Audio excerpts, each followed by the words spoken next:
Welcome back, friends, to the home of all things ballroom dance.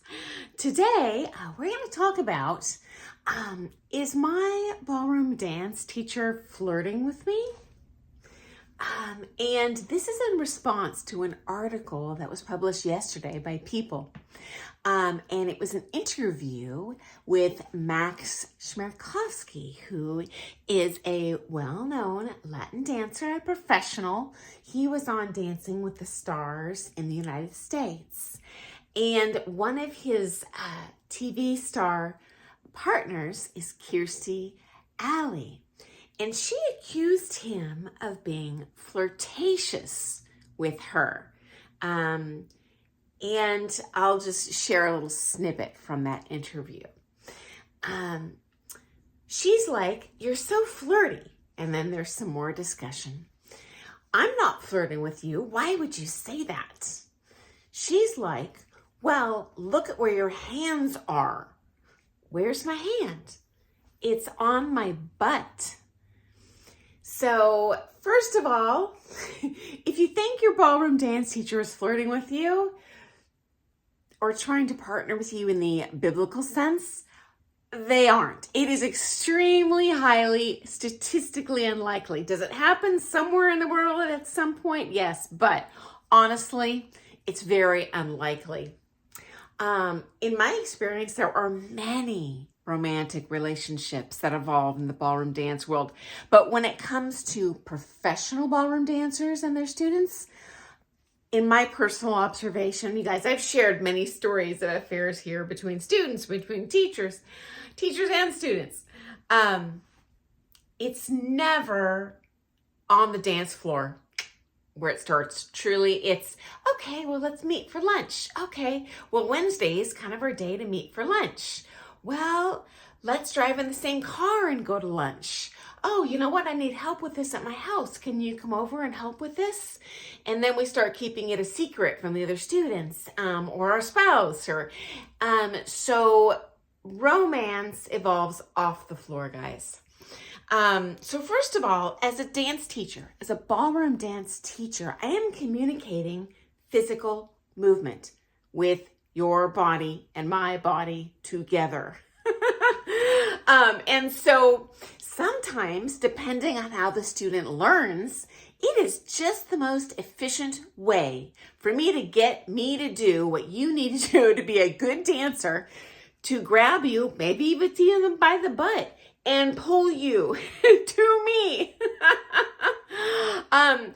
Do I want to push you or shove you from up top? No, because then it turns into a boxing match and I just knock them off balance. My point, and I am manipulating your movement to be off balance, but it's in a way that you position your body so you're doing it as one graceful, balanced unit. And honestly, just guys, the most efficient way to do that is by moving them from down below. Unfortunately, I do feel there's a little bit of a disparity in how female and male teachers are viewed in this way. Usually just the female teacher being a little smaller. I think we might be a little less intimidating if we move our partners that way. I think sometimes because the man, just is, tends to be, if it's a male teacher, a little physically more strong, it can be a little bit of, whoa, is he being aggressive to me? Like in that intimate way. But guys, the odds are highly unlikely that is the teacher's grandmaster evil plan. I often grab my students by the keister, by the belt loop, maybe by the lower thigh, just because I'm conveying a body position. That's it. Obviously, I would never do this with a beginner. Firstly, a beginner would not be capable of a close connection anyway. It would be wasting my time. But certainly, if a student comes to me with higher aspirations, competitive aspirations, or maybe they just want to dance to that level of being a high-level competitor, I'm going to probably want to manhandle them. That being said, when I first meet someone, a couple, a single, I'm absolutely going to ask for permission. I'm not just going to reach in there and grab someone by the goods. I'm going to be like, okay, is it okay if I pull you close by your belt loop? I'm going to have like consent verbally. However, you know what? If your dance teacher, you're not comfortable with it, hey, say no for Pete's sake. Or even if your comfort level changes, the last thing I want to do in a dance lesson is make you feel uncomfortable in any way that would decrease your learning curve. And I'm there to teach you as fast as possible, as much as I can, okay? I also find, this is kind of an interesting aside, when teaching individuals and couples who grew up from various Asian countries, I always ask permission to touch their head, because in some of those cultures, there's a hierarchy, so to speak, in what's on your body. And the head is not only the physically the highest part of the body, but kind of spiritually or respect-wise. And so they might find it to be disrespectful if I were to just grab their head. That being said, any foreign couples I've taught have always been higher level anyway, so they understand. And they want to be touched just because they're trying to hit the goal as fast as possible too. But I am definitely cognizant of that, guys, okay? Okay, next up. Your pro has probably been a ballroom dancer their entire life, okay, guys? So we, unfortunately or fortunately, as the case might be, we develop a numbness to physical proximity and how that might affect someone uncomfortably because we are used to it. You know what? I can have someone with their knees up under me, their hands around my waist, they're over my top, we're embracing, doing Around the World in Bolero, and I feel totally autonomous and respected. But you know what? At the same time, someone can have a conversation with me and it's just a little too close to my face. And I feel like, whoa, get back in your lane. So, too close. So, if you are feeling they're a little close, you just say something. I seriously doubt they're trying to get in your pants, guys. Seriously. Okay, next up. I have heard from several reliable sources that there is a certain chain studio in existence that actually institutionalizes flirtation as a means of cultivating client loyalty. That being said, it's singularly a policy to get business. I have seen independent studios do, or independent teachers do this too. I've never heard of an independent studio have a policy on this. But I have seen some independent teachers use flirtation as a means of cultivating clientele. I think it's very unprofessional. Most teachers don't do this, but hey, I'm here to share the truth of things I have seen. But you know what? Don't be flattered. If that's what you're feeling, they're probably doing it to get more money out of you. I have personally never seen on the dance floor a genuine romantic interest coming on to someone in a dance lesson, okay? It's no different than, say, a medical doctor who specializes in, private areas of your body. You go in, I guarantee the last thing that doctor's thinking about is any romantic interest in your body parts, okay? They are there on a mission. They are busy intellectually evaluating, trying to make you the healthiest person you can be, okay? They have a job. I'm no different as a ballroom dance teacher.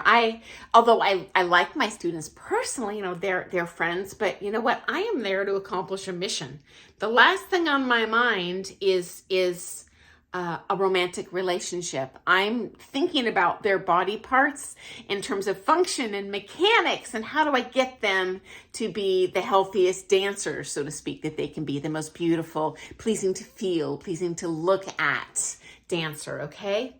And a final thought, guys, let me know what you think. I cannot help but wonder if this physical connection is a significant piece of why ballroom dance continues to be popular over hundreds of years. It's one of the few jobs that has been consistently existing over the time. We don't have a lot of blacksmiths these days, but, we have computer, engineers. But you know what? In 100 years, the job market's going to look totally different. But I suspect ballroom dance teacher is going to be a little bit harder to replace, only because, in my personal opinion, we are engineered to be social animals. And there's something that we get, physical endorphins, out of physically being touched by someone, physically having eye contact with them and having a two-way conversation, which, now that we are increasingly living in the metaverse, honestly, guys, I am confident there are some students who these singular, intimate, so to speak, and not in a sexual sense, just in a functional touching, speaking, touching sense, interaction they get all month is in that ballroom dance lesson. And that's kind of sad. That's a sad state of affairs in the world, but hey, bodes well for us as ballroom dancers in the future, and the future growth of our art sport and the beauty and growth of this art that we all love. So anyway, that's my 2 cents. I would love to hear what you think. If you've ever seen like inappropriate interaction on the dance floor, I'd be really interested to hear that, because this is not my first rodeo, guys. I've been around a long time and I have never personally seen that. I have seen a ton of it off the floor, but it initiates like going to someone's hotel room at the comp. It's sneaky stuff that happens outside of the studio. Okay. And so that's my 2 cents. I hope that's been interesting and might shed some light onto, if you're wondering if your teacher is trying to come on to you, statistically very unlikely, friends. But if you feel uncomfortable, hey, say something. Okay, hope that's been interesting. I look forward to seeing you tomorrow. And if I can find a link to that article, I'll post that in the video description below in case you want to check it out. So I thought it was interesting.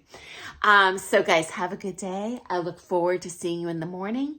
And if you are interested in all things ballroom dance, hey, hit that subscribe button, hit that like button. Please share with your friends if it's interesting, because the more people that watch or comment or press the like button, the more I'll be motivated to continue taking all this time sharing daily videos with you about ballroom dance culture. So guys, have a wonderful, happy dancing day, and I'll see you in the morning. Toodles.